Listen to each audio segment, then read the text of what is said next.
What are the differences between mobile grooming and traditional grooming? Mobile grooming, you work on one dog at a time. So you charge a little bit more. You have to go to their site, their house, and you have to work on their dog, usually all the way through.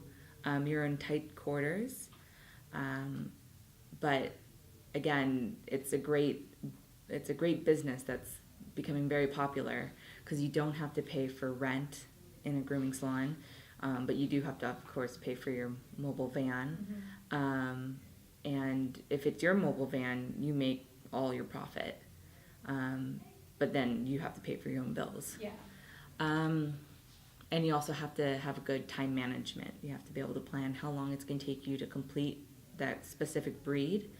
And then you'd have to plan traffic to get to your next location.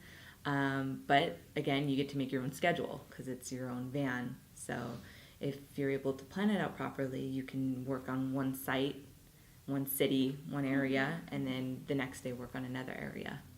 They have a whole bathtub in there with a grooming table, with a dryer, high velocity blow dryer.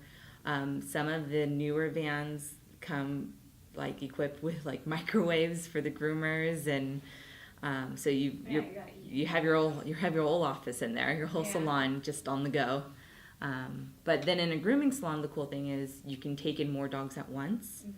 You can have multiple people working with you for you. You have more space, and you can take clients that may not be able to afford mobile grooming. So whether that's a good thing or bad thing, that's up to you. Do you think our students, or just like grooming students, do they typically like work first at a salon? Where do they usually go after they graduate? I've had students that never worked with animals, took this program, and they were extremely motivated. They got a lot of experience during the program in their hands-on, and they started their mobile grooming. Yeah, and they were doing great. They sent me pictures, and they have so many clients. But normally I recommend for beginner groomers to work in a grooming salon with other groomers, because if you come across a dog that you're not sure how to handle or how to clip them, you really don't want to get a mean dog or a matted dog that you might accidentally hurt. So it's always good to have an experienced groomer there to help you, like hold or maybe even give you just tips on what blades to use. What does it take to become a professional pet groomer? Patience. I think patience and love for animals, because you're going to see in the grooming industry, you're going to see dogs coming in that are really matted and they're not feeling good because the mat's hurt, and it's your job to take it off. But once you see the finished cut, they're happy. They're usually really jumpy and excited that they can feel good again. And you might get mean dogs that are trying to bite you the whole time. You have to have patience to not get frustrated. Yeah.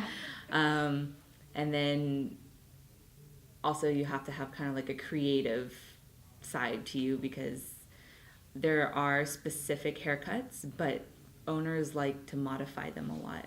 So you might get an owner who's very specific on what they want their dog to look like, whether or not that's that breed. You have to be able to try and get creative with it. So